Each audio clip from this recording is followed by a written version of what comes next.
Doctor Mohammad ইউনূসের নেতৃত্বাধীন অন্তর্বর্তী সরকারের সমালোচনা করে ফেসবুকে স্ট্যাটাস দিয়ে আক্রমণ করলেন সাবেক প্রধানমন্ত্রী শেখ হাসিনার ছেলে সজীব ওয়াজেদ জয়। জানালেন, ডক্টর ইউনূসের নেতৃত্বাধীন এই অবৈধ সরকার তার কিছুই করতে পারবে না। বৃহস্পতিবার নিজের ভেরিফাইড ফেসবুক পেজে দেয়া এক পোস্টে জয় উল্লেখ করেন, এই অবৈধ সরকার এখন চাপে এবং জনরোষের মুখে পড়ে জনগণের দৃষ্টি ভিন্ন খাতে নিতে আমার বিরুদ্ধে দুর্নীতি দমন কমিশনকে দিয়ে মিথ্যা অভিযোগ তোলার চেষ্টা করছে।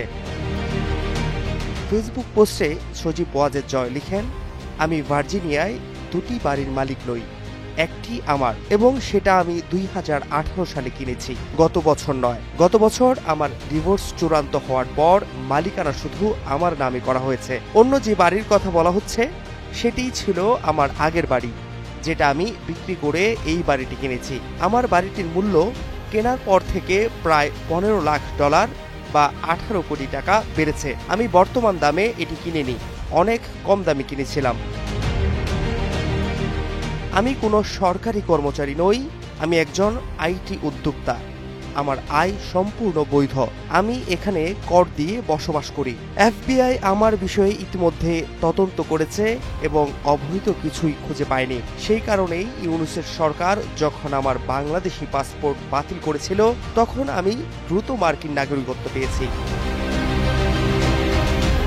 পোস্টে জয় আরও উল্লেখ করেন, যুক্তরাষ্ট্রে সত্যিকারের আইন ও বিচার ব্যবস্থা আছে। দুদক যদি আমার সম্পত্তি বাজেয়াপ্ত করতে চায় তাহলে তাদের আমন্ত্রণ জানাই, এসে পারলে চেষ্টা করে দেখুক। আমার আইনজীবীরা যুক্তরাষ্ট্রে দুদকের মোমেনের বিরুদ্ধে মামলা করতে তৈরি হয়ে আছে।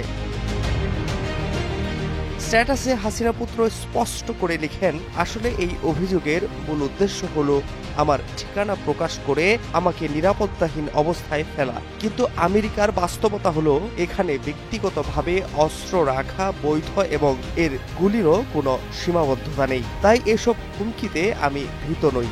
আমি নিজেকে রক্ষা করতে সম্পূর্ণ প্রস্তুত ও সক্ষম। আরেকটা কথা, আমার বাড়ি নম্বর কিন্তু 32 নয়। ইউনূসের নেতৃত্বাধীন এই অবৈধ সরকার আমার কিছুই করতে পারবে না। Fahad Shahriar, news desk, global television.